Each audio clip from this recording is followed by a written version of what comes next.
15 people connected to this KCK nursing home have died from the virus. Riverbend Post-Acute Rehabilitation says 92 residents have tested positive, along with 24 staff.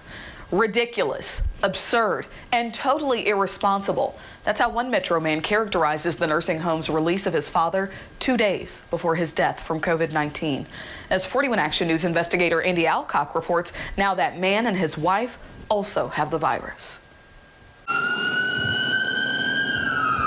The Riverbend Rehab Center in KCK has been one of the worst hotspots for COVID-19. 88-year-old Carl Brewster was a patient there doing physical therapy to get enough strength to use his wheelchair. According to his son Steve, Carl, a Korean War veteran, was supposed to be released Wednesday, April 8th. Instead, Steve says he received a call on Friday, April 3rd from his dad saying he was being released. It's just totally irresponsible.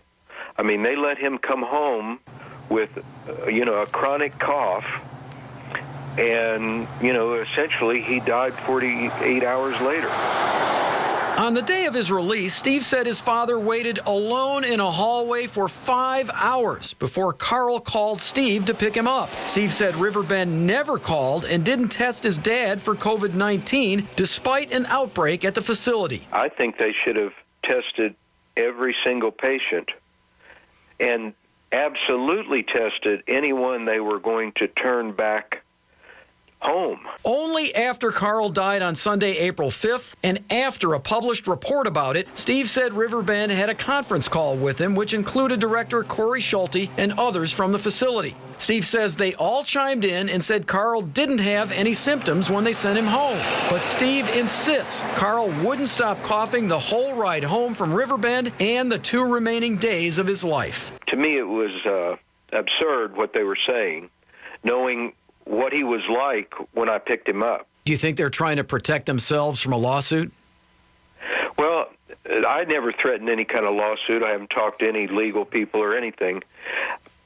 But that's what it seemed like. In an email response, Riverbend Director Corey Schulte wrote in part, "We do not think the media is the most appropriate forum for addressing issues that may exist between the family of a resident and the facility." They never admit anything that they did wrong. Now both Steve and his wife Janice have tested positive for COVID-19. Both of them are 68-year-olds and diabetics. Steve says Janice has already been hospitalized twice since Sunday, and he has a low-grade fever and low energy. That's a pretty tough pill to swallow, isn't it?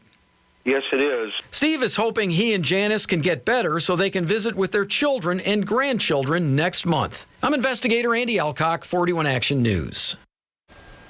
Riverbend says it continues to report its COVID-19 related information to Wyandotte County health officials.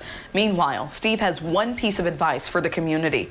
If you've got family or friends in a nursing home, make sure they get tested for the virus before you take them home.